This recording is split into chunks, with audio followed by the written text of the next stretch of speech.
Good morning to all of you. Quadratic equation को हम आगे बढ़ाते हुए आज क्वाड्रेटिक इक्वेशन को खत्म कर देंगे वर्ड प्रॉब्लम्स के साथ। बहुत से कंसेप्ट मैंने आपको क्वाड्रेटिक इक्वेशन पे समझाने की कोशिश की है, कुछ अच्छे अच्छे क्वेश्चंस भी मैंने करवाए हैं आपको। अगले 2 दिन आपको असाइनमेंट मिलेंगे, आपने उस पर काम करना है। मंडे से हम अपना नया चैप्टर अर्थमेटिक प्रोग्रेशन शुरू करेंगे फिर, ठीक है। फिलहाल हम क्वाड्रेटिक के कुछ वर्ड प्रॉब्लम्स डिस्कस कर लेते हैं। पहला वर्ड प्रॉब्लम मैंने बोर्ड पे लिखा हुआ है। 1 year ago a man was 8 times as old as his son। एक साल पहले की वो बात कर रहा है, ठीक है। तो आप क्या करेंगे, हम ये मान के चलेंगे कि 1 year ago a man was 8 times as old as his son। आप सन की प्रेजेंट एज मान लो। लेट एक ही वेरिएबल में काम करेंगे। Let the present age of son is x years। तो अब हम क्या करेंगे, 1 year ago एक साल पहले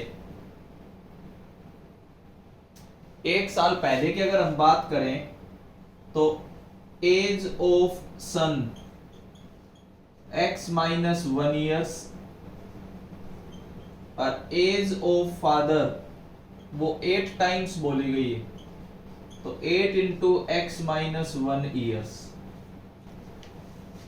as of son x minus 1 year. एक साल पहले की अगर मैं बात करूं, क्वेश्चन को आप ध्यान से पढ़ें, तो हमने प्रेजेंट एज को x मान लिया, सन की प्रेजेंट एज को x मान के चल रहे। अब एक साल पहले सन की एज तो होगी x माइनस 1 और उसके फादर की जो एज है वो 8 टाइम्स उन्होंने गिवन दी है, ठीक है। अब हम क्या करेंगे, आगे कंसेप्ट पे मैं बात करता हूं। अब नाउ प्रेजेंट एज ऑफ सन वो तो कितनी है x, और प्रेजेंट एज ऑफ फादर वो हो जाएगी 8 इंटू एक्स माइनस 1 प्लस 1, क्योंकि वो तो एक साल पहले की बात है। तो एक और जोड़ दूंगा उसमें तो प्रेजेंट एज दे देगा। तो प्रेजेंट एज आपके पास आई 8x minus 7 years. Present age of son आ गई, प्रेजेंट एज ऑफ फादर आ गई।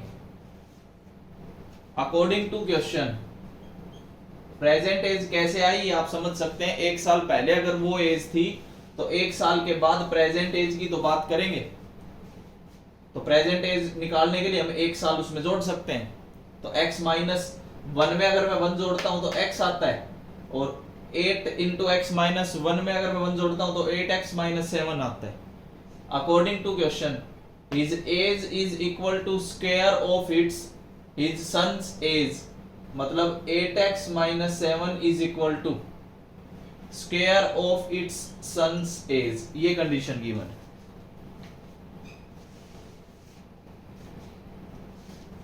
यहां से आपके पास अब क्वाड्रेटिक इक्वेशन आ गई।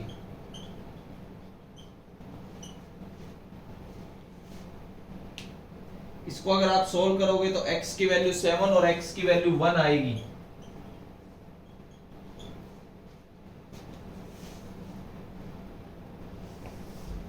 वन इज नॉट पॉसिबल, ये जो है ये तो नॉट पॉसिबल हो जाएगा। क्यों? क्योंकि एक प्रेजेंट एज अगर आप एक मानोगे तो एक साल पहले तो मतलब वो 0 ईयर्स पे था, और 0 ईयर्स पे फिर ये कंडीशन सेटिस्फाई नहीं होंगी। तो इसका मतलब प्रेजेंट एज जो आई, अब प्रेजेंट एज दोनों की बतानी थी, तो this implies x is equal to 7, तो this implies 8x minus 7 is equal to ये, और हम फाइंड कर देंगे। अगर आप 8x माइनस 7 फाइंड करेंगे तो 49 ईयर्स आएगा, और ये भी कितना है 7 ईयर्स। तो ये तो है प्रेजेंट एज ऑफ सन, और ये है प्रेजेंट एज ऑफ फादर। ये क्वेश्चन मतलब पास्ट से शुरू करके फिर प्रेजेंट पे जाना है, ये ध्यान रखना। तो आप इस तरीके से इस क्वेश्चन को कर पाएंगे। देखो तरीके और भी हो सकते हैं, मैंने क्वाड्रेटिक की तरह करवाने की कोशिश की कि अगर आप क्वाड्रेटिक की तरह करना चाहो तो आप ऐसे कर सकते हैं, एक वेरिएबल में बना के। जिस बच्चे को लाइव क्वेश्चन में समझ आ रहा है, लाइव क्लास में सॉरी समझ आ रहा है, please raise your hand.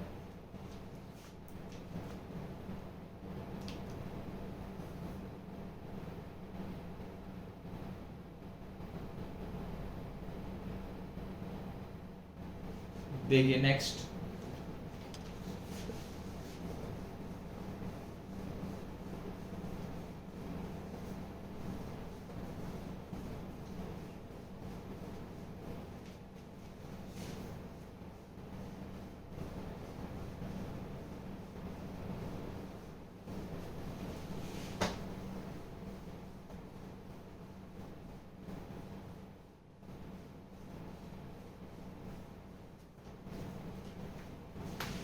Next के हम बात करते हैं। एक क्वेश्चन को इस तरीके से करते हैं,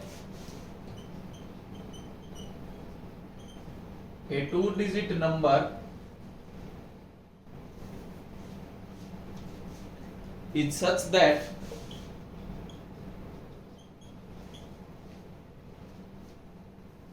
the product of the digits is 12.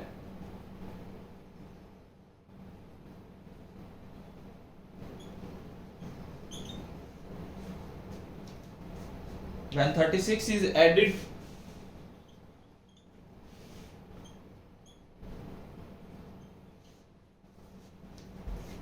to the number,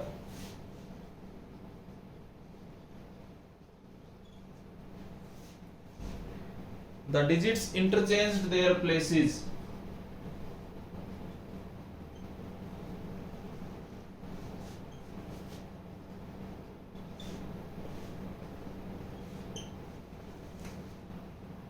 Find the 2-digit number.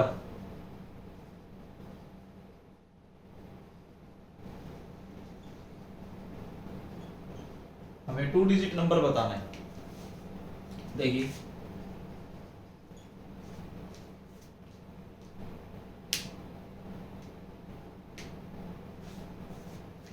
कैसे करेंगे, let the tens place digit is x, इसको हम x मान लेंगे। तो इसका मतलब यूनिट्स प्लेस डिजिट को मैं 12/x लिख सकता हूं। ऐसा क्यों? क्योंकि दोनों का प्रोडक्ट 12 गिवन है। The product of digits is 12, तो मैं इसको ऐसा लिख सकता हूं। तो this implies the required number is 10x plus 12/x। ये आपके पास नंबर आता है। हमें एक ही वेरिएबल में बात करके चलनी है। अब इसने ये कहा कि अगर 36 ऐड कर देते हो अकॉर्डिंग टू क्वेश्चन, अगर इस नंबर में 36 ऐड किया, इस नंबर में अगर आप 36 ऐड करते हो तो ये इंटरचेंज देयर डिजिट्स, मतलब ये बना देगा। फिर 12/x टेंस प्लेस पे आ जाएगा और x यूनिट्स प्लेस पे आ जाएगा। ये आपके पास एक कंडीशन आएगी। देखो मैं ज्यादा टाइम इस पे खराब नहीं करूंगा, आप कर सकते हैं इसको। जैसे आप इसको सोल्व करोगे तो वी गेट x² + 4x - 12 = 0। जैसे आप इसको x से मल्टीप्लाई वगैरह करके आगे सोल्व करोगे, जो मेन काम था मैंने आपको बता दिया। यहां से आपके पास x की वैल्यू या तो -6 आएगी या 2 आएगी। तो हमें ये लेना है, नेगेटिव नंबर हम एज्यूम नहीं करेंगे। तो x की वैल्यू 2 आ गई, तो रिक्वायर्ड जो नंबर है तो वो है 10x + 12/x। तो 10 × 2 + 12/2।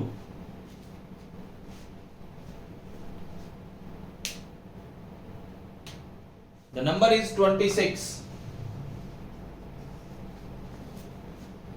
आप चेक कर सकते हैं, दोनों डिजिट्स का प्रोडक्ट 12 है और 36 ऐड करने पे 62 आएगा, मतलब डिजिट्स आपस में 62 आ जाते हैं। तो डिजिट्स आपस में इंटरचेंज देयर प्लेसेस।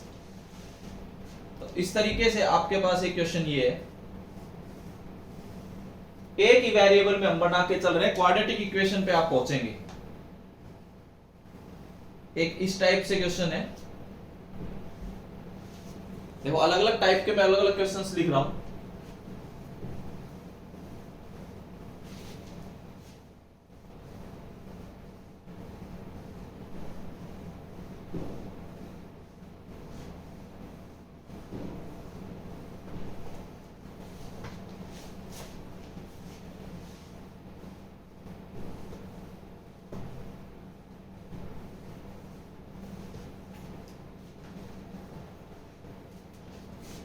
अगला क्वेश्चन है कि है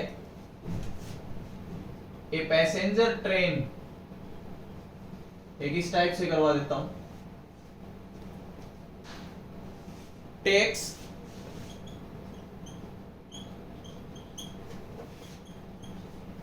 3 hours less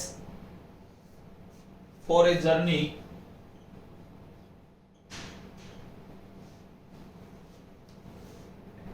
of 360 kilometer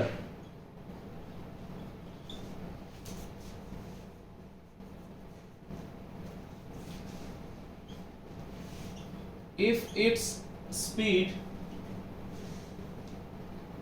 is increased by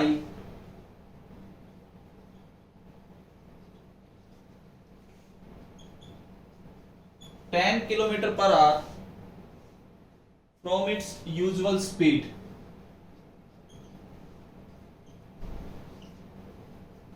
ये कंडीशन गिवन।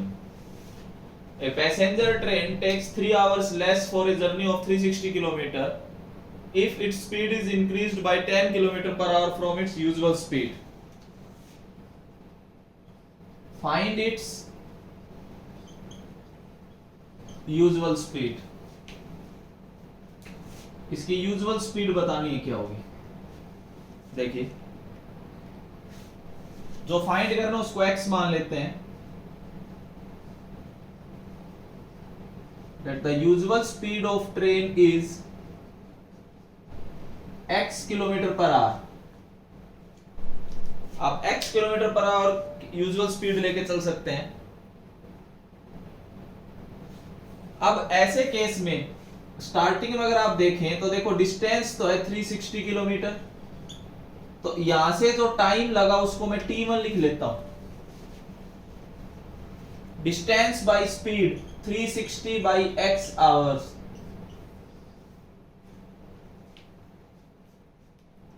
अब वो ये कहते हैं, इस पे कंडीशन लगा दी कि स्पीड को 10 किलोमीटर पर आवर के हिसाब से बढ़ा दूं। अगर मैं कंडीशन ये है कि जो स्पीड है वो x प्लस 10 कर दो और डिस्टेंस सेम है, यहां पे जो टाइम लगेगा स्पीड बढ़ाने पे मैं इसको t2 लिख रहा हूं।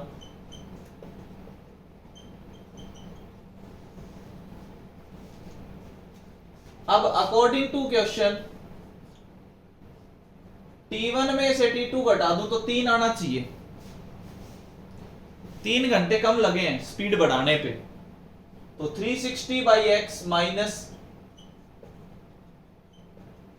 इसको आप सोल्व कर सकते हैं। देखो ये अब आपका काम रहेगा आगे सोल्व करना। मैं लिख देता हूं यहां से इक्वेशन बनेगी x square plus 10x minus 1200 is equal to 0। यहां से अगर हम x फाइंड करने लगेंगे तो we get x is equal to 30 kilometre per our.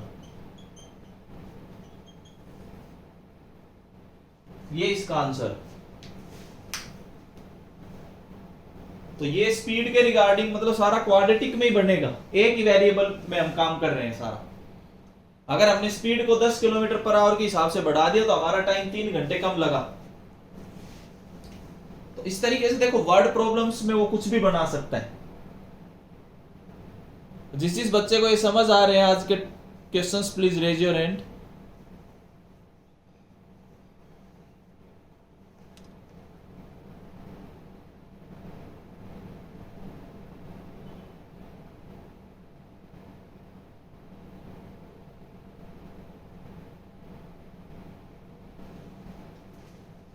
Okay आगे देखते हैं।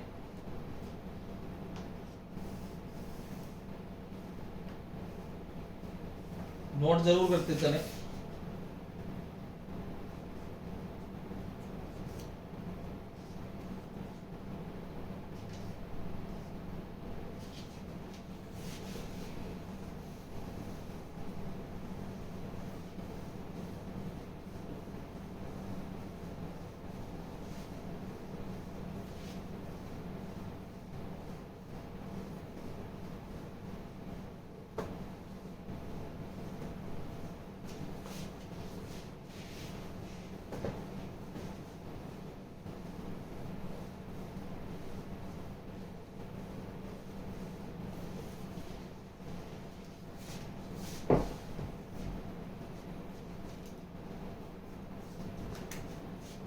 एक क्वेश्चन और लिख रहा हूं। The speed of boat in still water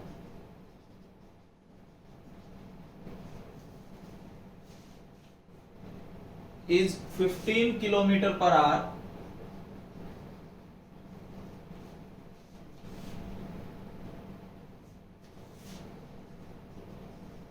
It can go upstream and return downstream.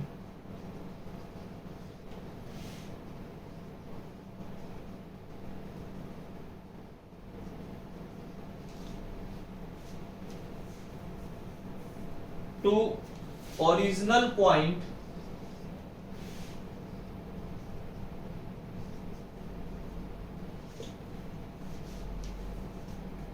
in 4 hours 30 minutes.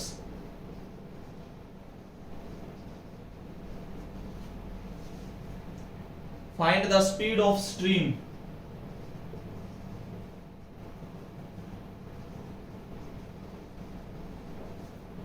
हमें स्ट्रीम की स्पीड बतानी क्या हो। देखिए, let speed of stream is x kilometre per hour. अब speed of boat in still water given है,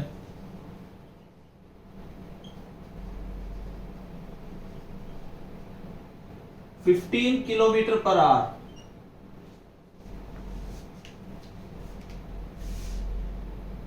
अब आपको ये बताया गया था कि speed of boat in upstream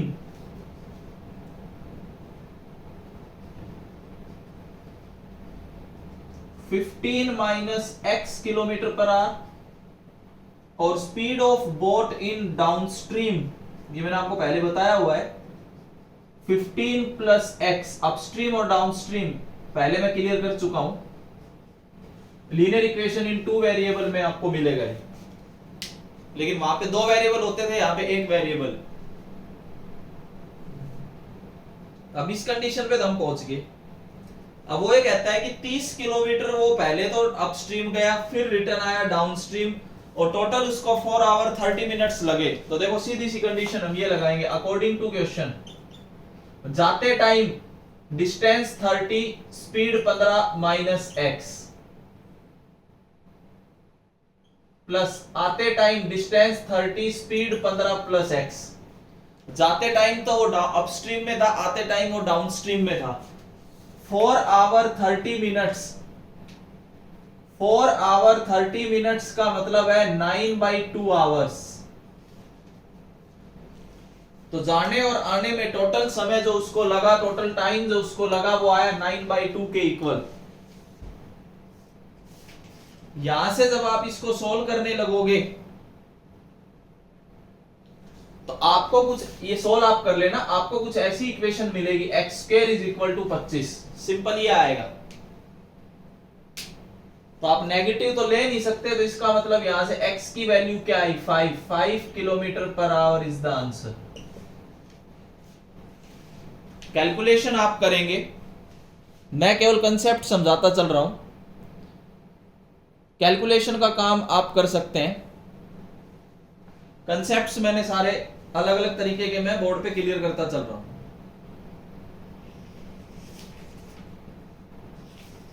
note जरूर करते चलें। देखिए नेक्स्ट, अपस्ट्रीम डाउनस्ट्रीम का भी मैंने एक केस लिखा है आपके आगे।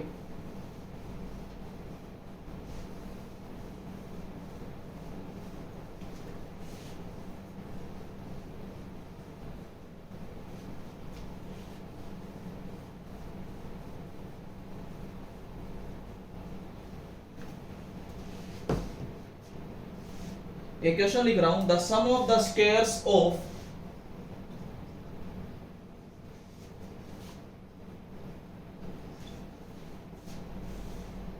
थ्री कंसेक्यूटिव नेचुरल नंबर्स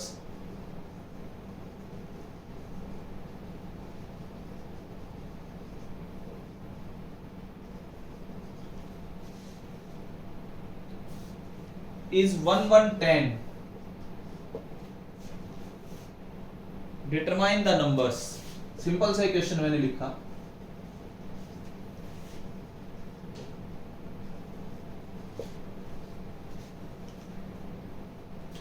आपने कंजुगेटिव नेचुरल नंबर्स लेने, देखिए तो late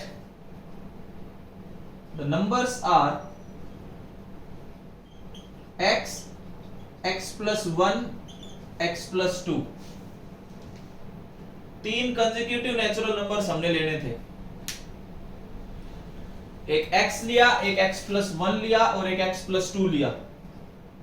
according to question x square, x plus 1 का स्क्वायर, x प्लस 2 का स्क्वायर का सम 110 है। तीनों कंसेक्यूटिव नेचुरल नंबर्स के स्क्वायर का सम 110 है। इसको आप आराम से सोल्व कर सकते हैं। We get x square plus 2x minus 35 is equal to 0। Calculation आप कर लेंगे, यहां से जब हम फाइंड करने लगेंगे तो x या तो 7 आएगा या -5 आएगा, तो हमें तो पॉजिटिव लेना है क्योंकि नेचुरल नंबर है। तो जो इसने पूछा था वो आंसर हो गया क्या, ये हमारे पास किसकी वैल्यू आई है, उल्टा लिख दिया मैंने, x की वैल्यू -7 आएगी और +5 आएगी। तो ये हमें कंसीडर करना है। -7 नेगेटिव हम लेंगे नहीं, x की वैल्यू -7, इसको आप सोल्व करके देखें कि x की वैल्यू -7 आएगी और +5 आएगी। ठीक है, तो हम नेगेटिव ले नहीं सकते, तो x को हम क्या लेंगे 5। तो x प्लस 1 कितना आया 6 और x प्लस 2 कितना आया 7। तो ये तीन आपके आंसर होंगे 5 6 7। तो कंजुगेटिव नेचुरल नंबर्स अगर आ जाए तो आप इस तरीके से अज्यूम करोगे x, x प्लस 1 और x प्लस 2।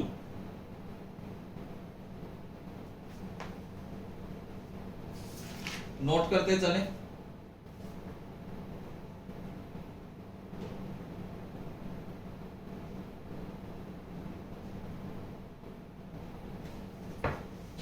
अगला क्वेश्चन देखिए,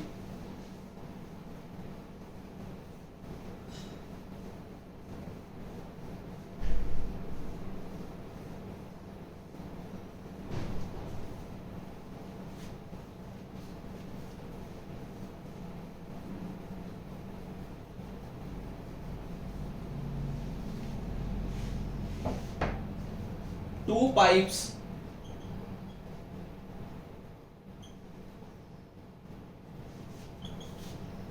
running together can fill a cistern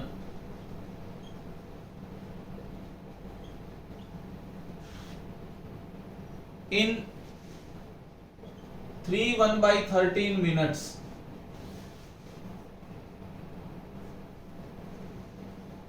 if one pipe takes 3 minutes more than the other to fill it, then find the time in which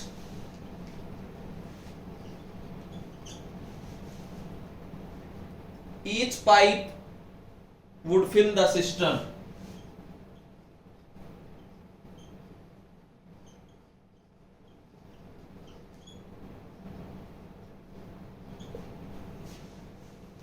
Two pipes running together can fill a cistern in 3 hours 1/13 minutes. और एक pipe जो है वो दूसरे pipe से 3 minute ज्यादा लेता है। तो हम पहले वाले पाइप को ये मान लेते हैं कि x मिनट में भरता है। Let the faster pipe can fill the cistern in x minutes. जो तेज भरता है वो x मिनट में भरता है। तो इसका मतलब ये हुआ कि slower pipe can fill the cistern in x + 3 minutes. Faster pipe अगर x मिनट में भरता है तो स्लोअर पाइप x + 3 मिनट में उसको भर देगा।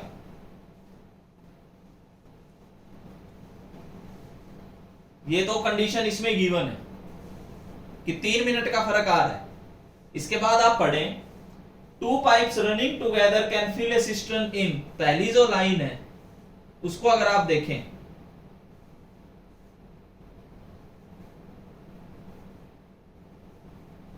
तो देखिए कैसे करेंगे। कंसेप्ट को आप समझना।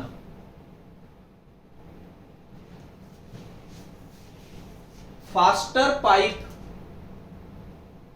the part of cistern fill in 1 minute by faster pipe is equal to 1/x। अगर फास्टर पाइप टोटल सिस्टर्न को x मिनट में भरता है तो इसका मतलब वो 1 मिनट में 1/x पार्ट को भरेगा। And the part of cistern fill in 1 minute by alone word भी यूज कर सकते हैं। फास्टर पाइप अलोन, खाली फास्टर पाइप की बात करें तो by slower pipe alone is equal to 1 divided by x + 3। Slower वाला जो पाइप है वो 1 मिनट में 1/x + 3 पार्ट को भर देगा। क्यों? क्योंकि वो टोटल को x + 3 में भरता है। तो 1 मिनट में वो कितना फिल कर देगा? 1 divided by x + 3 according to question. Time and work के हिसाब से ऐसे क्वेश्चंस को करना। ये दोनों पाइप अगर मिले तो इतने मिनट में कंप्लीट भरते हैं, मतलब 40/13 मिनट्स में। तो 1 मिनट में कितना भरेंगे उसका उल्टा 13/40। ये कंडीशन आपने लगानी। सिस्टम का हो, टाइम एंड वर्क का हो, पाइप वगैरह का क्वेश्चन हो तो ये कंडीशंस लगती हैं। मैं एक यहां तक रिपीट करता हूं कि फास्टर पाइप जो है वो x मिनट में अगर सिस्टम को फिल कर रहा था तो स्लोअर पाइप x + 3 मिनट में करता है, ऐसा क्वेश्चन में बोला है। अब हमने एक और कंडीशन लगाई, अगर फास्टर पाइप x मिनट में एक सिस्टम को भरता है तो 1 मिनट में 1/x पार्ट को फिल करेगा। ऐसी स्लोअर पाइप अगर x + 3 मिनट में एक सिस्टम को भरता है तो 1 मिनट में 1/x + 3 पार्ट को फिल कर जाएगा। दोनों मिलके 40/13 मिनट में अगर भरते हैं तो 1 मिनट में 13/40 को भर देंगे। ये कंसेप्ट्स आपने लगाने होते हैं। अगर हम इसको आगे सोल्व करें, अब जो ये लिखा हुआ है यहां तक इक्वेशन बनाना मेरा काम था। अगर आप इसको आगे सोल्व करते हैं तो वी गेट, इक्वेशन में लिख देता हूं, कुछ ऐसी इक्वेशन आपको मिलेगी 13x² - 41x - 120 = 0।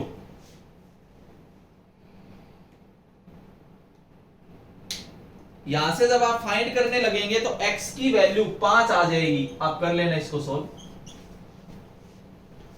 अगर x की वैल्यू 5 आती है तो एक 5 मिनट में भर देगा और एक स्लोअर वाला 8 मिनट में भर देगा। फास्टर की पूछे तो 5 मिनट, स्लोअर की पूछे तो 8 मिनट। तो ये टाइम एंड वर्क के हिसाब से या पाइप एंड सिस्टम के हिसाब से सेम कंसेप्ट लगते हैं। जिस बच्चे को लाइव क्लास में समझ आया प्लीज रेज योर हैंड।